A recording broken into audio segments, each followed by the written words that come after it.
যারা দাঁত চুলকানির সমস্যায় ভুগছেন আজকের ভিডিওটি শুধুমাত্র তাদের জন্য। অনেকেই আমাকে ইনবক্সে কমেন্ট করে করে একেবারে অতিষ্ঠ করে ফেলছেন যে দাঁত চুলকানির যন্ত্রণায় আর বাঁচি না, কিছু একটা ঘরোয়া টোটকা দেন। তো আমি আজকে একটি এমন ঘরোয়া টোটকা নিয়ে চলে এসেছি যেটা আপনাদের 100 বছরের পুরনো দাঁত চুলকানি হলেও একেবারে দূর হয়ে চলে যাবে। তবে আপনাকে ধৈর্য সহকারে এই ঘরোয়া টোটকাটি ব্যবহার করতে হবে। এখানে আমরা নিয়ে নিয়েছি রসুন।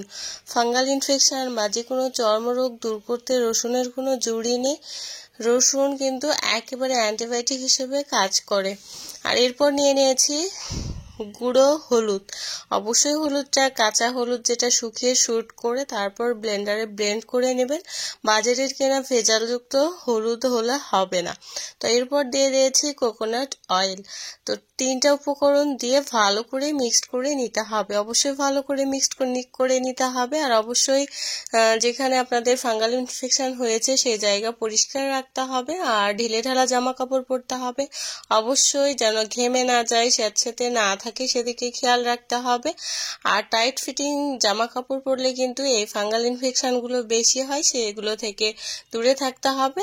এরপর এইগুলোর দিনে অন্তত 2 বার করে এভাবে প্রলেপ আকারে ব্যবহার করবেন, তাহলেই দেখবেন ভালো হয়ে যাবে। নিম্নে 1 মাস ব্যবহার করতে হবে। আল্লাহ হাফেজ।